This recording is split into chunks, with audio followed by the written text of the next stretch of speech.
ખોડલધામના ચેરમેને આપ્યા છે નિવૃત્તિના સંકેત। નરેશ પટેલે કહ્યું, વર્ષ 2027થી મારે આરામ કરવો છે। હું ઘણા વર્ષોથી આરામ લેવાનું વિચારી રહ્યો છું। જો કે કોઈને કંઈ કારણોસર થઈ શકતું નથી। હવે મારી ટીમ સક્ષમ છે અને તેઓ સંભાળી શકે છે, ત્યારે હવે આરામ લઈ શકું છું। ખોડલધામના ચેરમેન નરેશ પટેલની વધુ એક સ્પષ્ટતા, મારો પરિવાર ખોડલધામમાં ક્યારેય મારી જગ્યા નહીં લે।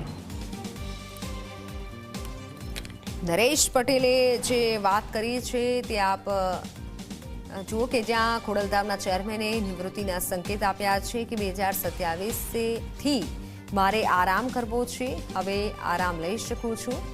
ખોડલધામના ચેરમેન નરેશ પટેલની વધુ એક સ્પષ્ટતા કે મારો પરિવાર મારી જગ્યા ક્યારે નહીં લે।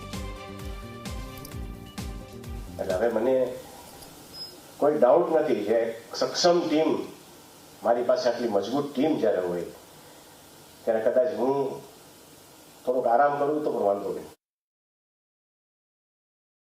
અને આ મા ખોડલના પૂરા આશીર્વાદ આપણા સમાજ ઉપર છે। ત્યારે 27માં મેં પહેલા કીધું એમ કદાચ મારે આરામ કરવાનો જ રહેશે, કારણ કે સક્ષમ ટીમ છે। ખોડલધામના ચેરમેન નરેશ પટેલની વધુ એક સ્પષ્ટતા, મારો પરિવાર મારી જગ્યા નહીં લે। નરેશ પટેલે કહ્યું, વર્ષ 2027થી મારે આરામ કરવો છે અને નિવૃત્તિના સંકેત આપ્યા છે।